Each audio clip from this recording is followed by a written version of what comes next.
Everybody, I'm Robin Butler, and I'm an alcoholic. And I'm a very satisfied customer of Alcoholics Anonymous.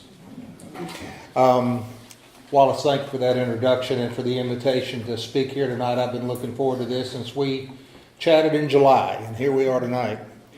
My sobriety date is March 12th of 2000. I have a sponsor. His name's Homer. He has a sponsor, and I sponsor some guys. And, there's nothing like carrying this message to that alcoholic who is fresh and new or coming back and really wants it. And, nothing will ensure us from taking that next drink more than intensive work with another alcoholic. And I'm grateful to have those men as a part of my life. So I'm going to tell you a little bit about what it was like, what happened, and what it's like now.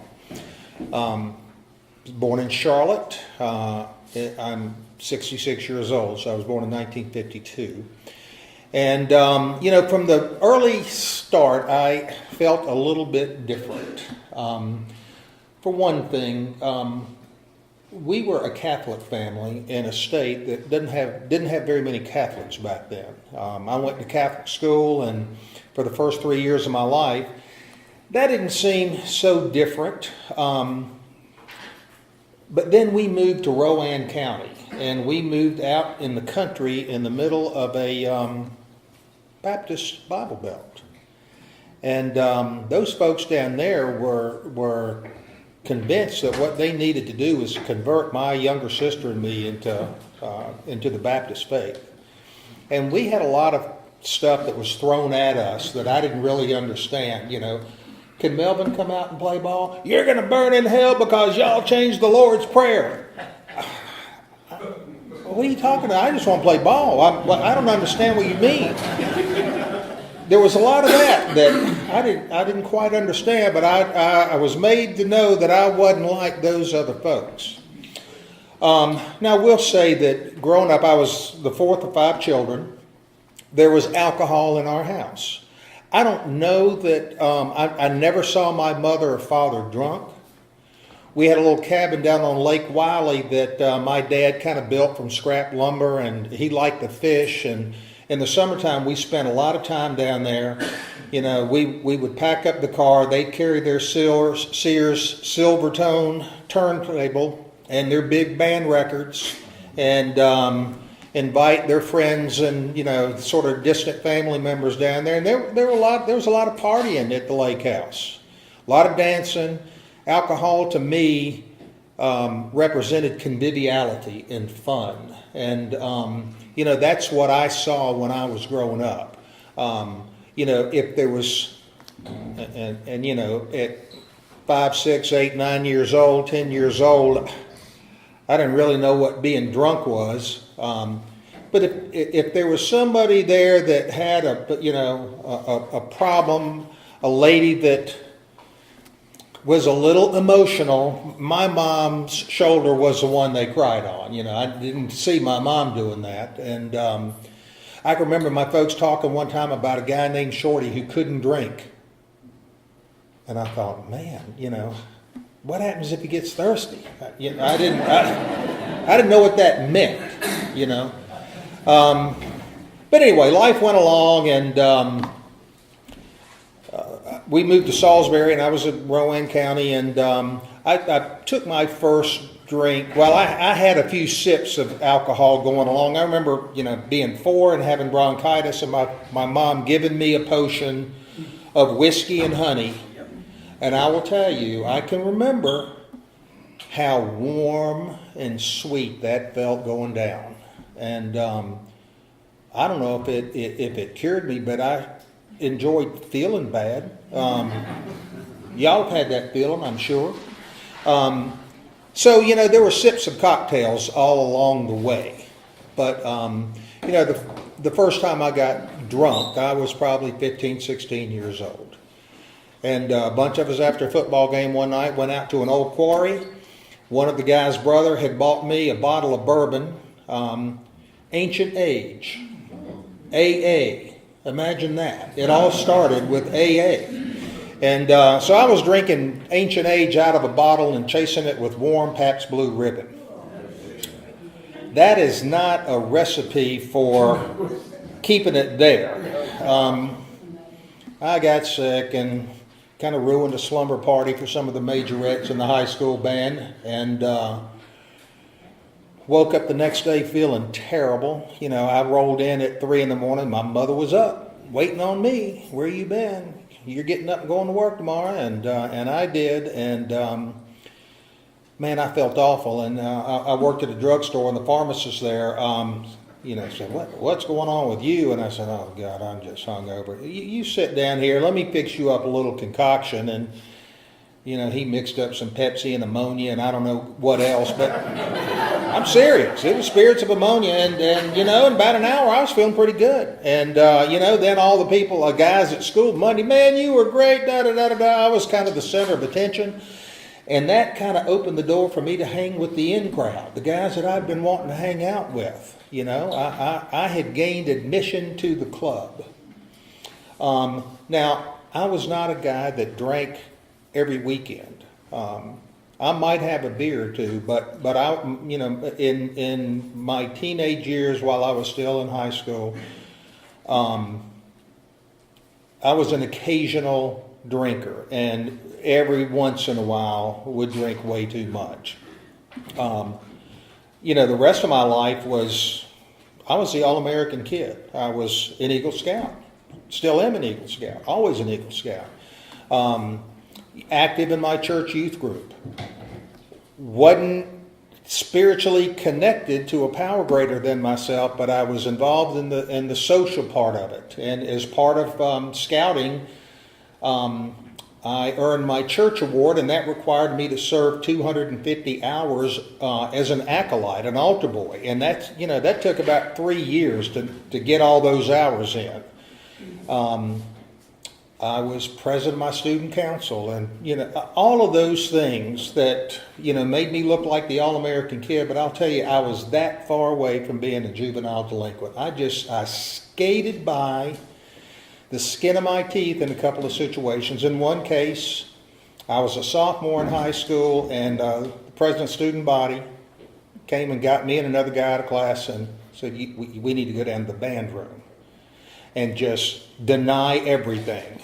What are we going to the band room? Just deny everything. And I got down there, and there were about a dozen athletes, and all these guys were seniors, except for my buddy and me, and we were sophomores. And athletic director and the football coach and wrestling coach said, we have it on good authority that you guys have been drinking. "Oh, no, not us. No, not me. Well, it's a very reliable, somebody got that wrong. I did what I was told. I denied everything. My next door neighbor would have been state champion in the pole vault, and the meet was that weekend, and he was kicked off the track team. And this guy was not a heavy drinker, but he had the intestinal fortitude to tell the truth and admit I've had a couple of beers. "Okay, Chuck, you're done. We have a zero tolerance policy." And he had trained for 5 years and would have easily won. And I lied my butt off and, escaped. I was no state champion, but, so I had a few scrapes like that, but managed to get by, and went on to NC State and studied textiles. Was fortunate enough to have a scholarship provided to me by Cannon Mills that paid for about half my college expenses. And the rest of the time, I worked on the weekends. First day out of high school when everybody's going to the beach, I showed up at a cotton mill sweeping floors. And I worked during the summers. I worked hard. Scared to death that I was going to flunk out of school because, we were blue collar, and that was my only ticket. That was my ticket to a white collar, was college and a college education. And my mother, I'd like to describe her, and my mom, rest her soul, just passed away right after Thanksgiving. She was 101.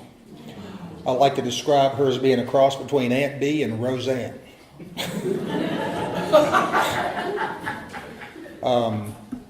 but she valued education. And so as long as we lived in a town where there was a parochial school, a Catholic school, she sacrificed to pay that extra tuition for us to go to school there. So that was something that was really important to her.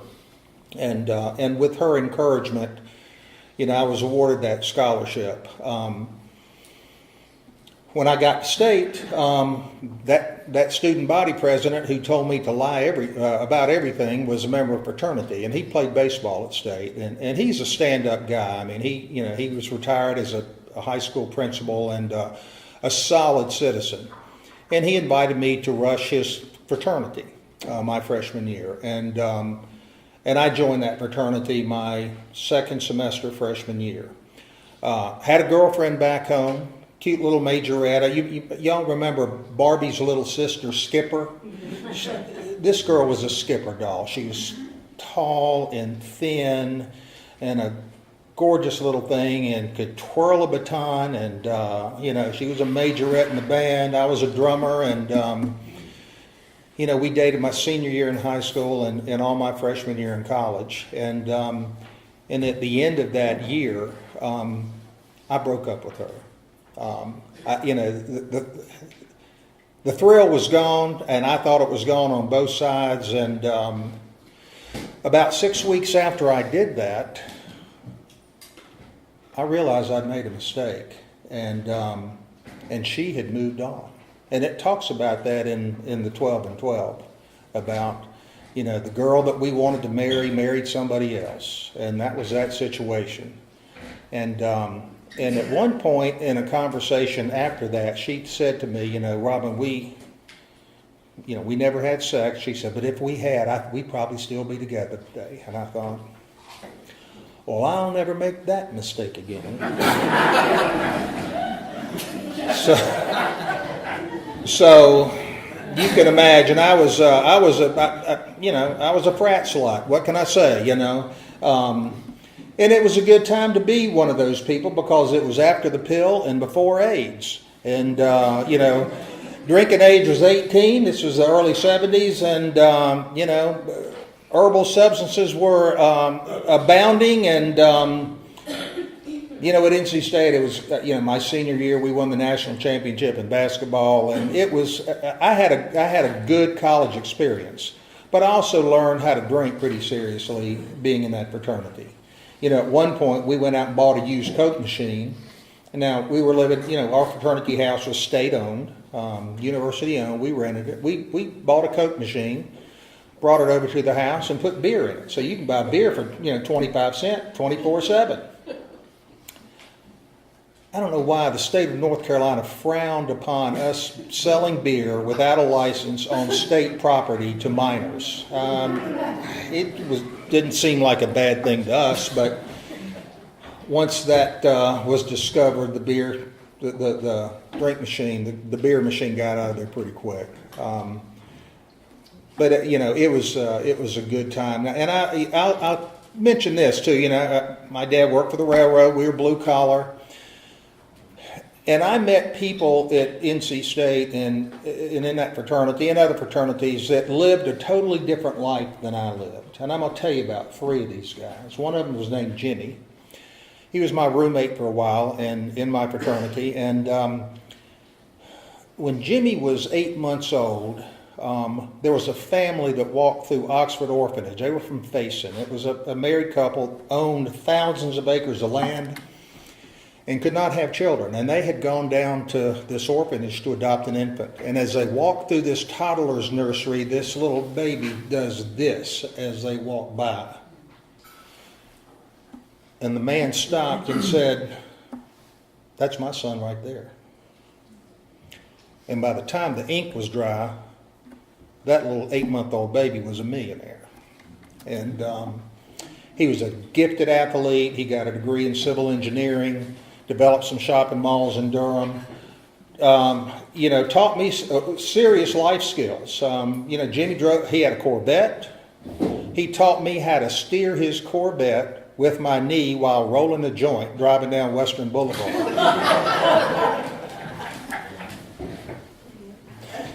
That's a life skill that was important in 1973. There was another guy in my fraternity named Fred, and Fred was from Western North Carolina, Tryon, and his family owned some little hand-weaving mills and gift shops. Fred was smart. He was a textile major like myself. He probably should have been a history major because, history never interested me until I sat across the dining room table in the fraternity house, and Fred would talk about, here is the backstory behind this Revolutionary War battle, or that Civil War battle, or so forth. I mean, he could make history live.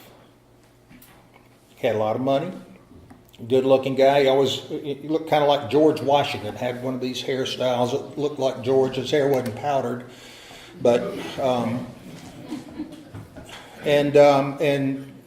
Fred had it going on. And then there was a guy that was in a different fraternity. His name was Ernie. Some of y'all might have known Ernie. His widow still lives here in Southern Pines. Ernie was from Rocky Mount, and Ernie was a trust fund baby. His father and grandfather owned the Coca-Cola bottling franchise in Rocky Mount. Ernie was the first guy I ever knew that had a little black book, and in the front of that book were his class assignments, and he had a photographic memory. He was smart as a whip. In the back of that little book were phone numbers. There were about 200 phone numbers, and they were all girls, and about 85% of them were blondes from either Peace, Meredith, or St. Mary's, and one or two girls from NC State. I mean, Ernie was a guy that would have a date on a Saturday afternoon, would take her back and have another date for Saturday night, and then take her home and have a third date that would spend the night with him. Everywhere Ernie went, there was a party. He had this big afro. He had this gregarious personality. His car was a mini Winnebago. So you can imagine, it was just a rolling party all the time. And,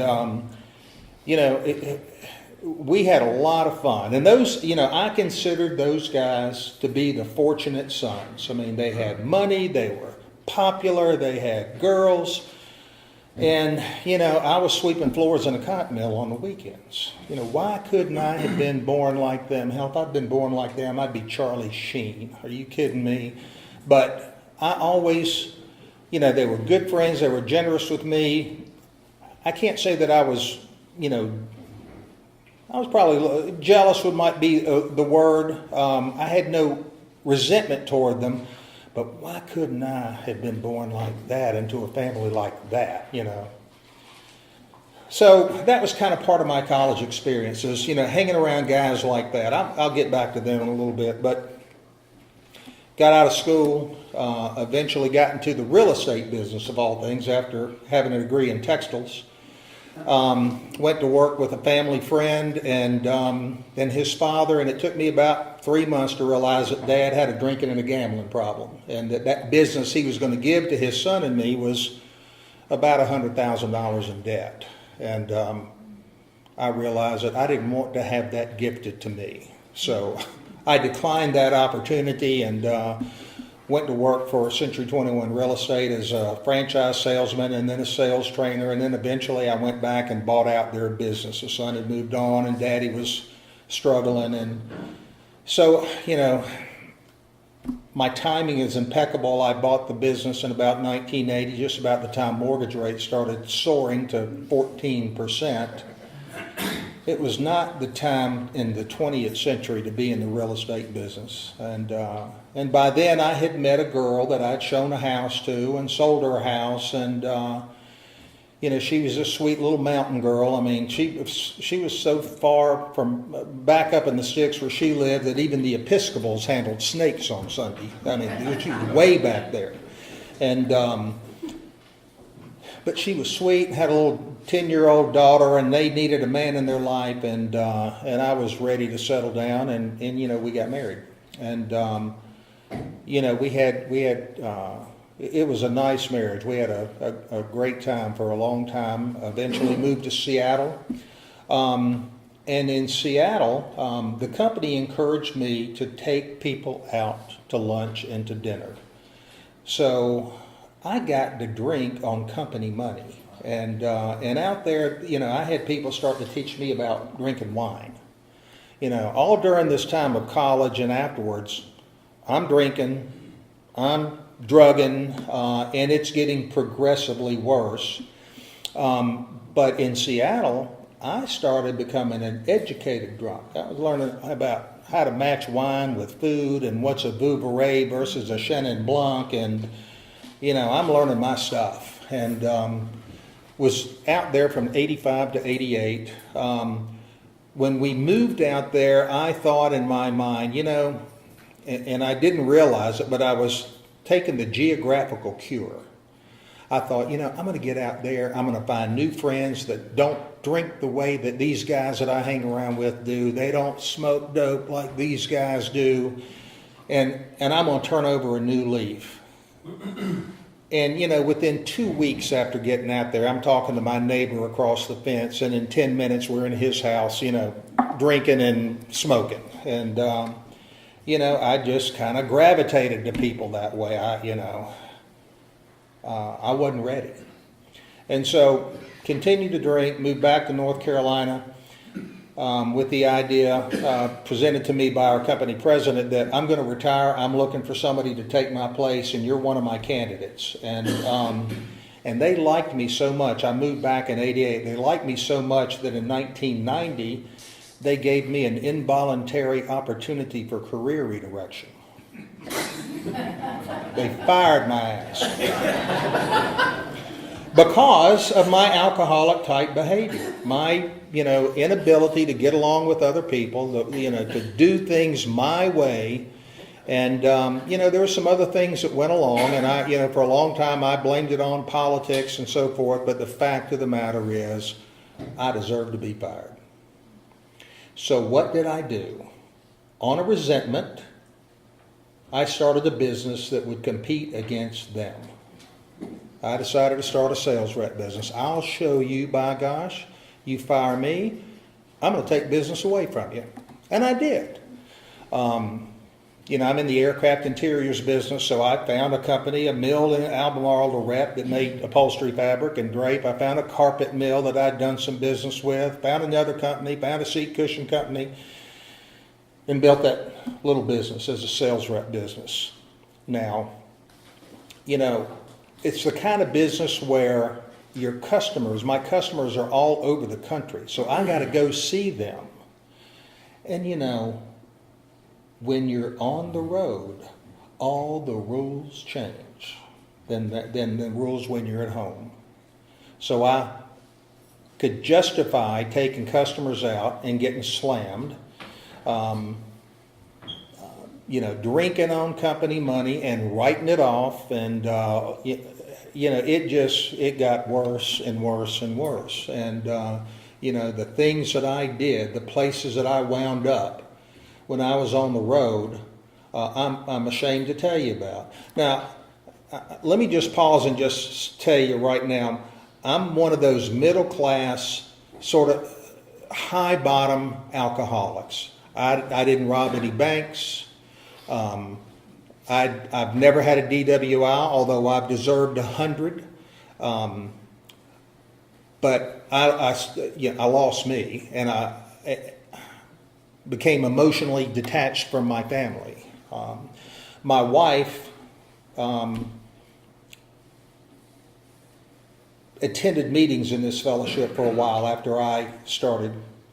She didn't stick, but let's just say both of us had some issues, and we were having some problems in our marriage, And by the way, I had a neighbor that moved in next door, and he owned a wine business in Winston, Salem. I got to make sure I stay on time here. He owned a wine business, and I was pouring wine at his tastings every Friday night, and again, getting real smart about wine and alcohol and all of that, and drinking more and more and more. And it was causing more and more problems. And I was going to a psychologist. My wife and I went to a marriage counselor, and the marriage counselor said, it seems like every time you guys, have a fight or whatever, you've been drinking. And my response was, look, she just gets real sensitive. That's the problem. It's not the alcohol. She just has got a thin skin, and I'll say something and she takes it the wrong way, and then it blows up. But we don't have a problem. I was also seeing a psychologist at the same practice, and I finally got honest with him. After 6, 8 months of, not really wanting to tell him everything, I started telling him everything. And at one point, at the end of one session, he said, Robin, it sounds to me like the common denominator to your problems is alcohol. And you probably should consider going to an AA meeting. I said, do you think I need to go to treatment? He goes, well, not yet. And of course, my thought was, I ain't that bad. I'll file that away for future reference. But I did not act on that. But strangely enough, about 2 weeks later, I found myself at a Catholic church on a Saturday afternoon sitting in front of a priest in a confessional. And any of you that aren't Catholic, the sacrament of penance, go into confession. Typically, you go into a small booth, you kneel, there's priest sits on the other side of you, there's a little mesh screen. You confess your sins, he gives you some penance and some absolution and so forth. And never from the time I was 6 years old and did that for the first time until that day had I ever been 100% honest about my sins in a confessional. But that day I was, and the difference too was that instead of kneeling behind a curtain, I went and sat in a chair and looked at him in the eye and told him what was going on, which is basically what I told the psychologist. You will not believe what he told me. He said, Robin, it seems to me like the common denominator to your problems are alcohol, and you might ought to go to an AA meeting.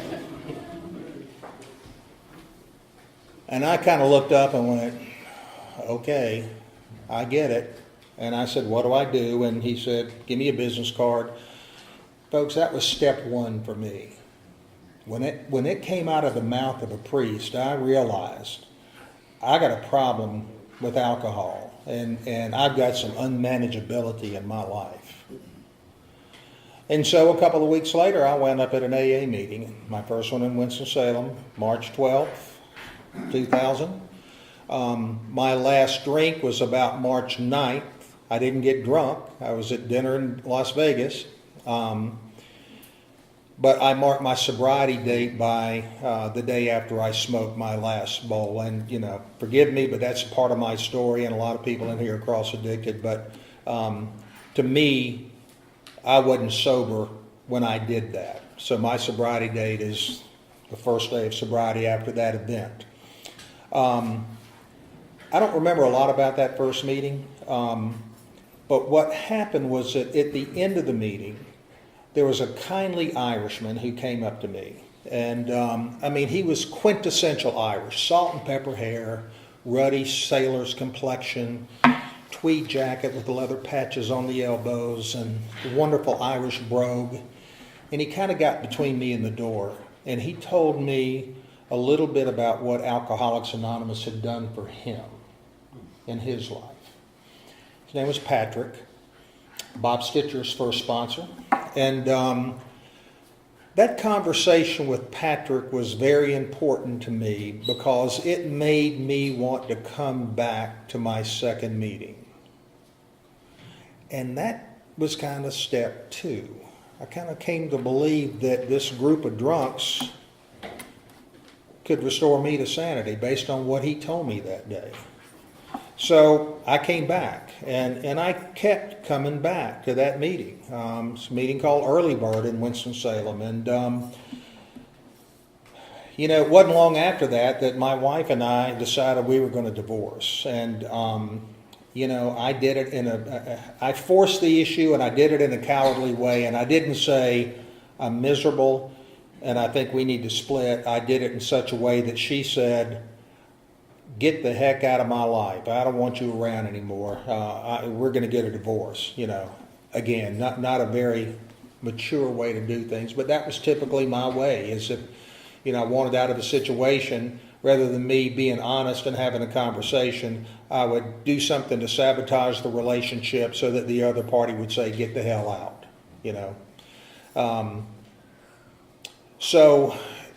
I found a higher power. around July of that year. I was still living in my home, but in separate rooms, and we were trying to work out property and visitation and so forth. And I found a higher power. She was blonde, 5'2", brown-eyed, and her name was Patty. She was 18 months in the program, and I did what I was told not to do, and that is, I started getting into a relationship in my first year of sobriety. The book says, we alcoholics are a defiant lot, to which I replied, I am not. Of course we are. And I didn't follow the rules. It took me 6 months to get a sponsor. And so, I did step 3 with him, started working on step 4. One night we met at our central office, our intergroup. He was running handling the bookstore. I'm going through my 5th step with him. I put a lot of work into it. I look up and he's asleep. Sitting in the chair. And it pissed me off. And, like the next week I move out into my own place. The blonde is there waiting for me to help me unpack boxes. And I kind of put step 5 on hold for about a year. Now I was going to meetings. I became treasurer of my home group. I'm not drinking. I'm going to meetings and I'm doing a little service work, but I'm not working steps. Went to my first men's retreat, Matt Talbot retreat, up in Northern Virginia, and there was time there for us to meet with the retreat master, who in this case was a priest and in recovery. And this guy, Roger, he opened the retreat by saying, hello, my name's Roger, I'm an alcoholic, and I'm a part-time atheist.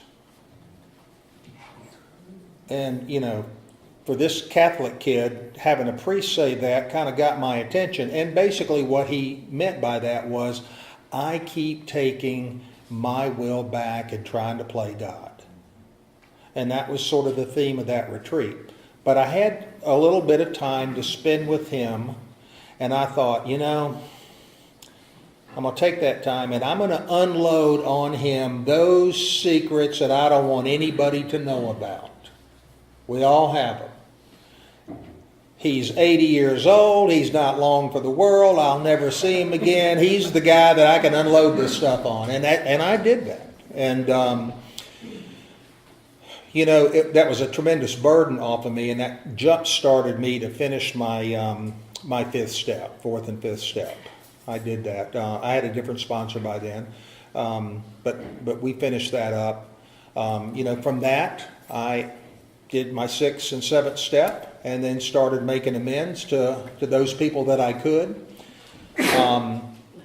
Started with my mom, who had defended me and who had believed in me when I was lying through my teeth about some of the stuff that I was doing in high school. And she went to the school and to the guidance office and said, he didn't do any of that stuff. I believe my boy, and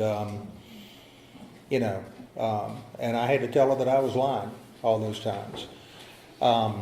Made amends to my soon-to-be ex-wife. And, did all of the things that I'm supposed to do in working an 8th and a